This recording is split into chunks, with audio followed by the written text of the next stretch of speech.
Hello everyone, I'm Don Tyson, owner's representative for the City of Oakdale on the new Public Works Facility project. This video is to give you an update on the project, and specifically, here's topics that we're going to cover today. Where's the facility going to be built? Who's going to work there? What will the facility look like? When will the work begin and end? What can I expect during construction? What's the project cost and how is this funded? And where can I learn more and stay informed? So thanks again for joining us on this video, and let's just jump right into those questions. So where is the facility going to be built? The address is 3200 Granada Avenue North, and as you can see on this map, it's going to be in the southwest corner of Granada Avenue at 32nd Street. This is a approximately 9.2 acre site that is currently owned by 3M. 3M is going to donate the land after some site cleanup, but that's going to be the location for the new Public Works facility to serve the city well into the future. Who's going to work there? Well, Public Works has several divisions, and these are the groups that will be housed there. Streets and Fleet, so it's the crews that do the road repairs, get out and plow the snow, and also maintain the city fleet, including all the fire trucks and police vehicles in the city.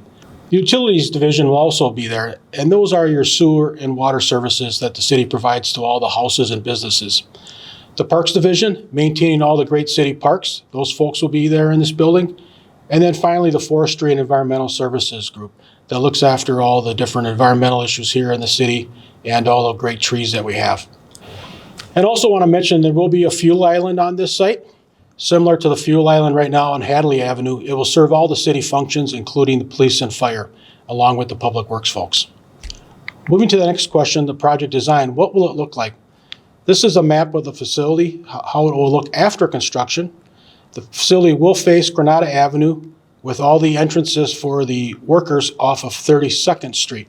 The public will have access there off Granada Avenue and be able to access Public Works functions there if you need, such as getting permits, anything Public Works related.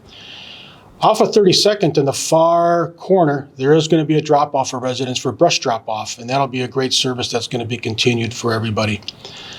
The building itself will have offices starting on the right side of the building structure. The center is where all the trucks will be stored, and then the left side is where you'll have the different shops and the fleet maintenance area being taken care of. And then your typical public works yard, as you can see, a fuel island there and different areas for storage. And then, of course, around the site will be some great landscaping for some screening. And it's going to be a great looking facility, as you're going to see here shortly from our architect from Hagens Christensen McElwain. Hi, I'm Matt Lisney from HCM Architects in Minneapolis. We're hired by the City of Oakdale to help with the new Public Works facility design. Excited to share that with you today. The first image you're looking at would represent the public entrance. There is a public side on Granada Avenue with visitor parking, a visitor entrance, and the design on this side was to step the building and moderate the scale of the building. We're also providing materials on the side of the building that meet human scale. So brick, natural materials, lots of windows and fenestration, lots of daylight. So the employees have a brightly lit professional work environment, and the public who's visiting has a welcoming scale to the building and the public entry. The building is also oriented this way to shield the yard and the working spaces from the street, both visually and acoustically. The rooftop design is solar ready, and the building is designed to meet a LEED Silver level of certification with ventilation, daylighting, insulation values, and high efficiency mechanical electrical equipment. So the view from 32nd Street is similar in that we have the high quality materials at the main employee areas where employees are staying and working day to day. The building is set back from 32nd so that the scale of the larger portions of the building is moderated for people using that street for public access. The large precast concrete side of the building has large areas of translucent glazing to push daylight deep into the facility, and the large volume is required to handle the large vehicles, the plow trucks, and the large vehicles that are maintaining city streets, sewer, and infrastructure throughout Oakdale. The operations side and the fleet maintenance building are a different color and texture of architectural precast to differentiate that portion of the building from the vehicle storage. This area is higher for a couple of reasons. We have storage mezzanines so that valuable equipment and parts are stored inside. We have a large overhead bridge crane that helps service the fleet vehicles, and then there are lifts so that the vehicles can be lifted for safe fleet maintenance and service within the building.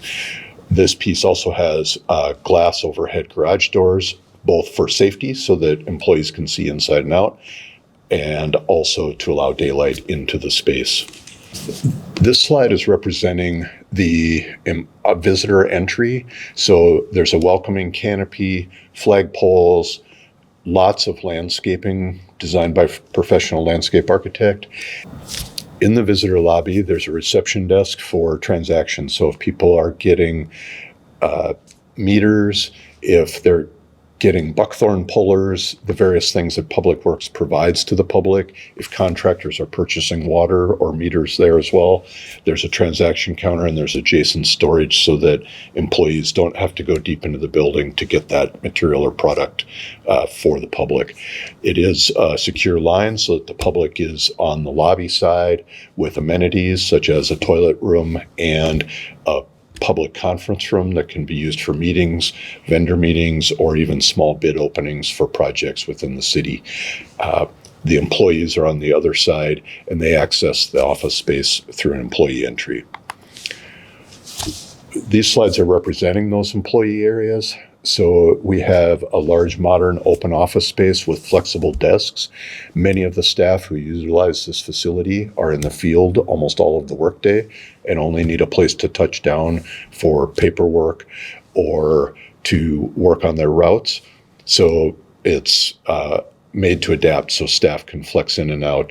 The foreman and directors have offices adjacent that space so everybody's able to interact and work together during the day. The offices have all new modern workstation equipment, sit-stand desks, and a very professional, safe-feeling modern work environment. There are a couple of areas also of soft seating and collaboration space so that people can have a quick face-to-face conversation as they're moving through their day. So now that you've seen from our architect what the project's going to look like, what is the schedule? So the first work that's going to be seen out there is 3M will be going out there to clear the trees and doing the earthwork that's needed. The clearing of trees, it is going to be a lot of trees removed on the project, but as you saw from one of our initial diagrams, we are going to plant many, many trees after this and to reforest the site. But that site with the work from 3M is going to begin in February, and we expect it to continue to sometime in April of this year. Once the 3M work is complete, the city will begin our project, and there will also be some more earthwork involved where we'll be moving the dirt on the site to level it off and get a building pad. We hope that work can begin in June and be completed during the summer. And then the building construction itself should start in the fall of this year, September. We're planning right now of 2024. With construction going to July of 2025. And then as you can see, we hope to have project completion and move in and start public works operations next summer, July of 2025. So what can I expect during construction? The site will be fenced in for security during construction, and afterwards there also will be a fence around the site when we're done. So the site will be completely fenced in.